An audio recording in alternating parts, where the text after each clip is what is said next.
Hello, everyone. Welcome to our first podcast ever. My name is EJ. This is my partner. Girlfriend Ari. This is just our first chapter in the book we're writing for us to look back on and reflect, as well as help anyone watching this. Maybe you pick a nugget out of here that can impact your life in a positive way. We have both been impacted positively through video and reading, through other people's experience, and we wanted to sort of give back, and also a lot of times just speaking out your own thoughts help you better understand those thoughts and make better decisions based upon your learnings from speaking your thoughts into existence.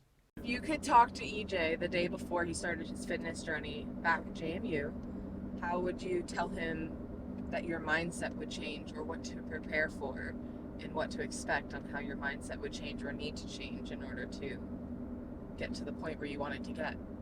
I was in a darker place back then, to just really have patience. 2 weeks into lifting at 350 pounds, I was like looking at bodybuilders and I'm like, shit, I might just go step on a stage in a year or something. And it's been, 4 years since then, and I'm still fat. It's not true. But I've come a long way, and it's my training and nutrition and everything is more geared towards longevity, with like a little bit of spurts of sprints in that to keep you motivated and see progress quicker, but understanding that it's a long game and what it takes is just consistency over time. And yeah, the biggest thing, patience. Nice. I would tell her that she doesn't know anything. She doesn't know a lick about fitness.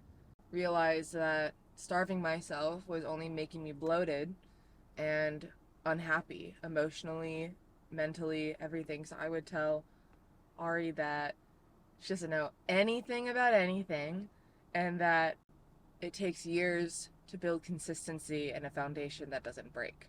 Ari back then wanted to rush and lose weight and be skinny, and I wasn't happy at all. So patience is the one thing you'd That's say? So sort of piggybacking off mine. Check. Starbucks. Starbies. I'm getting a...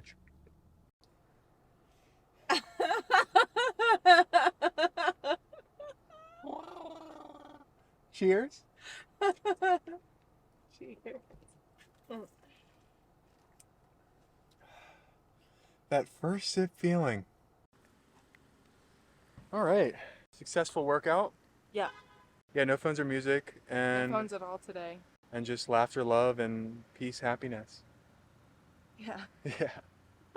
All right, next question. The most important thing you've learned about nutrition?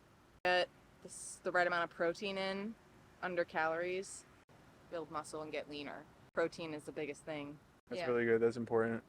Biggest thing I've learned is that I thought I could outwork my diet, but really your diet plays into such a big role. And I've learned, recovery, gaining muscle, holding on to muscle, and losing body fat. Really, lifting is very important, and diet is extremely important. You could not lift weights and just change your diet and look like you lift weights. I remember I used to Diet think is the that same way. important. I used to think I could outwork my diet too, especially at Maryland. In college, we would just eat so much, and we were still staying the same or losing weight. So I had that mentality as well, that I could work out my diet, especially when I didn't want to change my habits around what I was eating. I figured as long as I was burning more calories than I was eating, then I was going to get leaner, and that's just not it at all. Yeah, we were both D1 athletes, and football practice, I would lift for an hour in the morning and then have 3 to 4 hours of practice and running, and so burning all those calories, and I was still 350 pounds, and I probably do 1/10 of that exercise output, Yeah, I look completely different just because I changed my eating habits by cutting out fast food, sugars, and just monitoring what I eat. Honestly, we were both joking about it the other night how we didn't even know what a nutrition label meant on the back of like foods and For stuff. the longest time, Yeah, most of my life, probably not even until COVID. she met me. And that brings us on to the next point.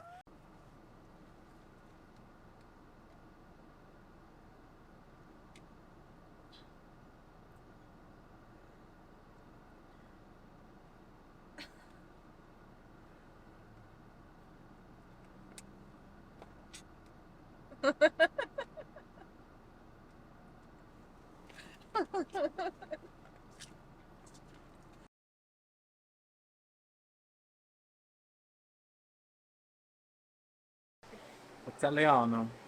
Water. I want to run in the air.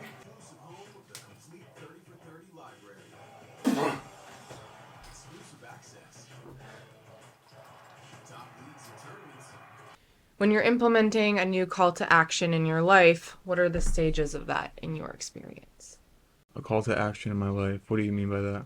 Something new that you want to implement into your life for a very long time, something that you realize one day maybe you're meant to do or you should be doing, and something is telling you that you need to go do something, start something. I am a very much jump out of the plane and then I'll figure out how to land safely.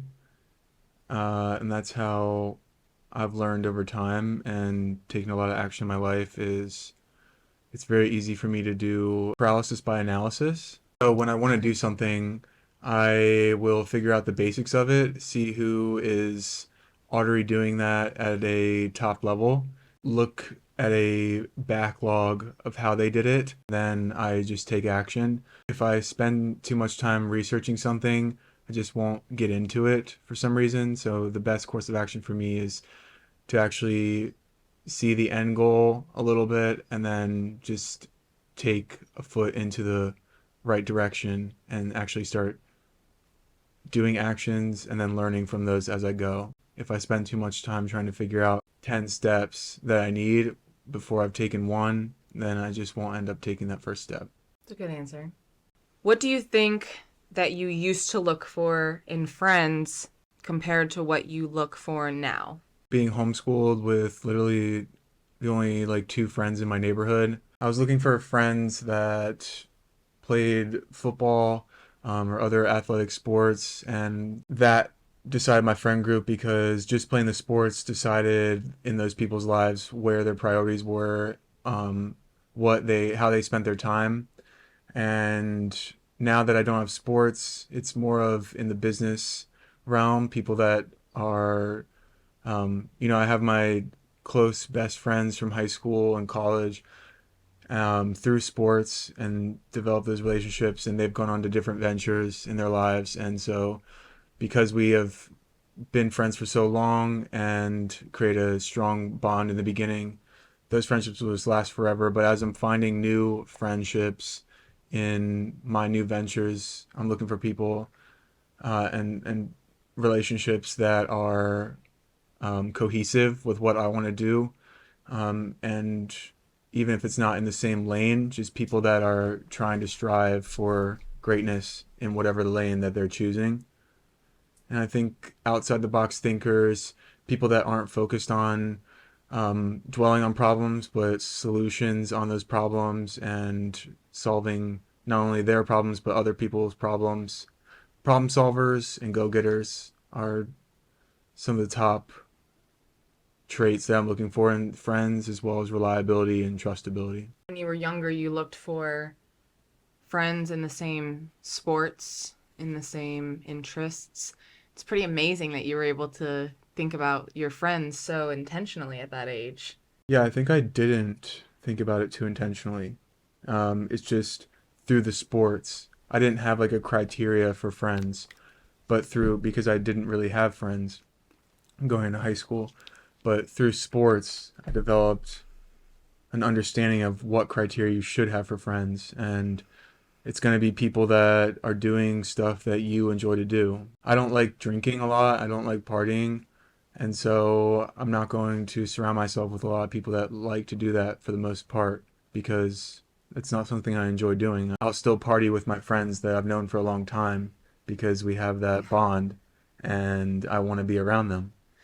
That makes sense. I didn't have friends going into high school too much either because I was homeschooled as well, and I really only had sports.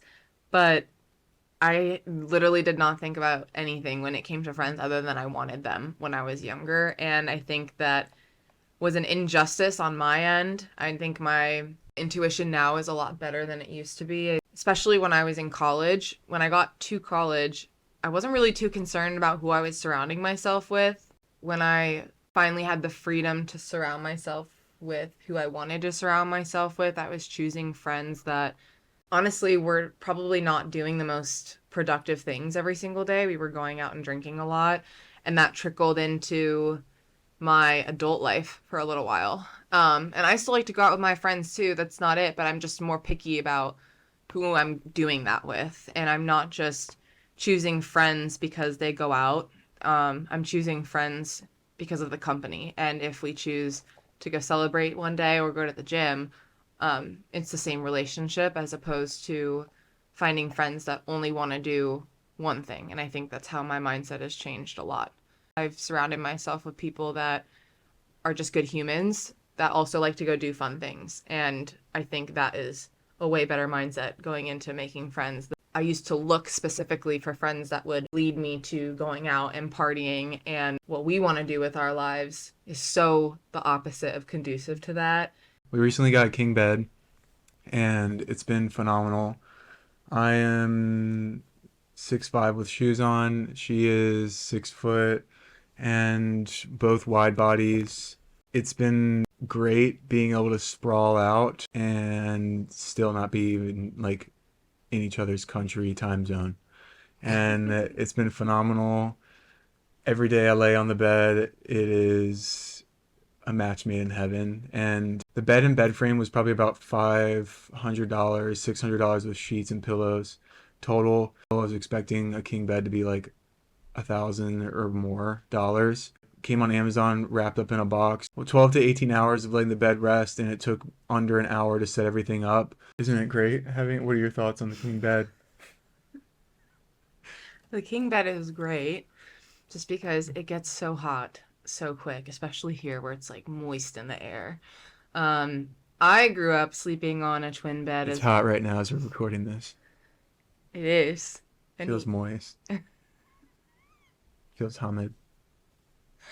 I grew up sleeping on a twin bed as well. Under her twin. A bunk bed. A twin bed A under her twin. normal Sleeping on a twin. a normal bunk bed. Yes, yes, that is Twin, twin, twin. honestly, it's the first time I've heard that one. I grew up sleeping on a twin bed my whole life. Honestly, was pretty content with my feet hanging off the edge. And then I got to college, slept in a full. You and I shared a full for a while. After that, I got a queen for a few years. And when we moved in together, there was just no other option other than it was, what do you want, king or California king? We looked into both, and actually, the California King is, I think, a half a foot shorter, and it's a little wider. Since we're both tall, the feet dangling over the bed, being cautious about the monsters under the bed, we just wanted our feet to be securely on the ledge. I think this is probably the easiest and hardest time to move. Easy because we don't have that much stuff. Actually packed it all in our cars. Pretty simple process. Hard because drive down to Florida, which is a process in itself. In 2 days, packed up and moved down, essentially. As you get older and have kids and more furniture that you like and enjoy, and really the only furniture I enjoy is my gaming chair and my standing desk. And your And king bed now. yeah, and the king bed, that's going to be tough. I grew up in a town where you just put that thing on the top of your car and you ride on. How was the downsizing process for you? Was it hard throwing away and getting rid of stuff? I mean, all your stuff was pretty much from Walmart or Dollar General, right? So it was pretty easy to toss out. Maybe Poshmark. IKEA. Yeah, Uh, 90% of her carload was what? Clothes? Close. I actually enjoyed the downsizing process. I mean, I've moved across the country twice now, and I've done the downsizing before. It's really just, I think the biggest thing was the furniture and getting rid of anything that I didn't wear. It was very refreshing to look in my car and not see huge pieces of furniture that I have to lug everywhere. The toughest part was just finding somebody that would pick up my donations for my furniture, which didn't even end up happening because if you have a cat or any kind of pet, good luck. It's whatever. I figured it out. When we started working out, so I'd been on my fitness journey for a little while. I probably lost like 60, 80 pounds. And then I got a gym membership in a Planet Fitness down the street from her apartment. And I started taking her in. It started off rough. I'm getting cussed out and threats of Do violence. I look like the type of person who's gonna cuss somebody out? Let's just start there. And then like squatting. He and, does, and though. now it's come such a long way. Our workouts are definitely harder than they were. Her form is a lot better. And I'm keeping up. Yeah, keeping up. And if I tell her to do extra reps or an extra set that wasn't planned, like she just sort of like balls her fists and looks at me like she wants to punch me, but she doesn't like cock back or like cuss me out or anything. And that's just really like a nice change of pace for me personally. How has the journey been for you, working out specifically?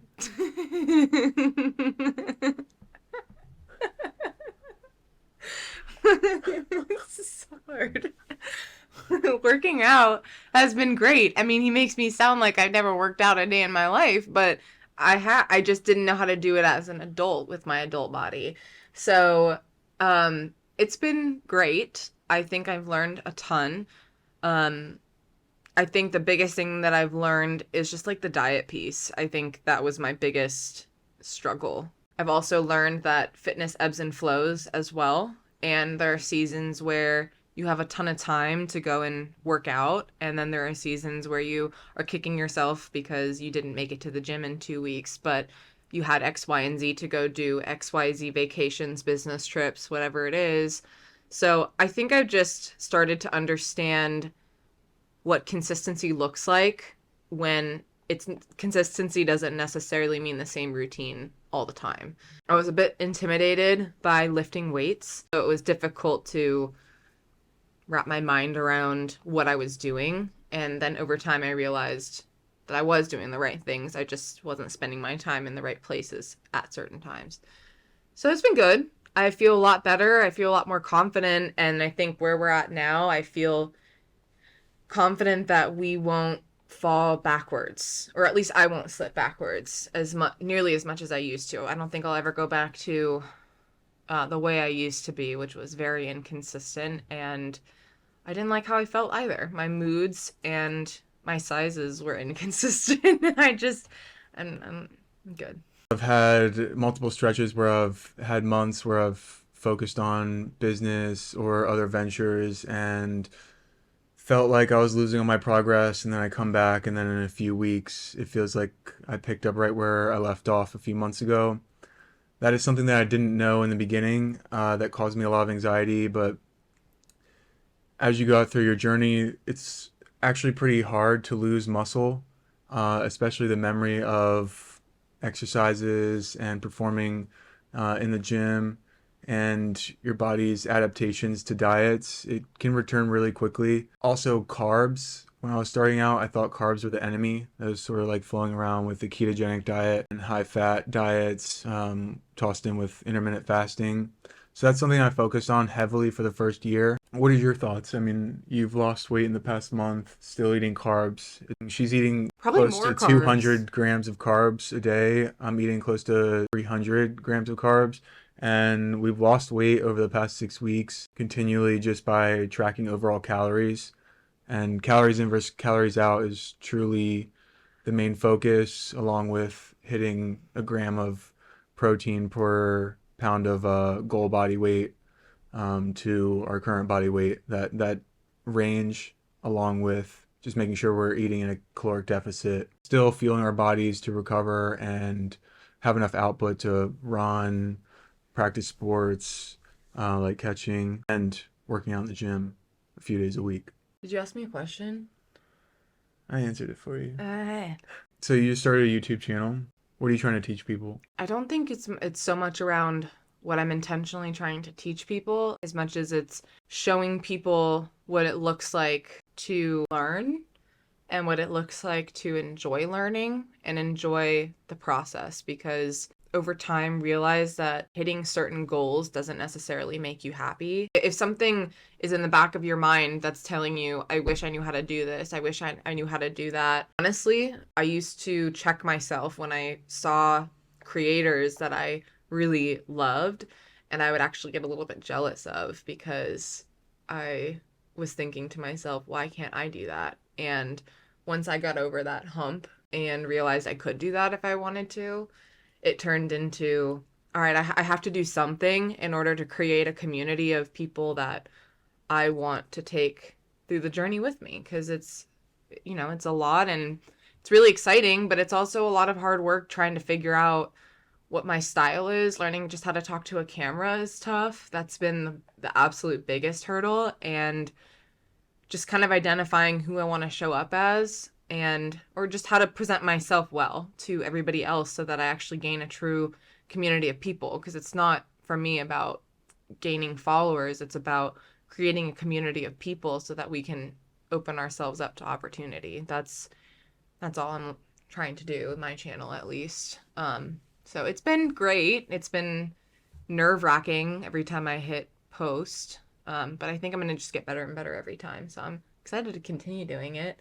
Just still a little bit cringed out that, like, personal relationships and friendships and people that I know of near and far are now starting to see it. It was much easier to hide behind my first video because not everybody knew I was doing it. So once I got over that hump just last week, I think I'll just continue to get better at it.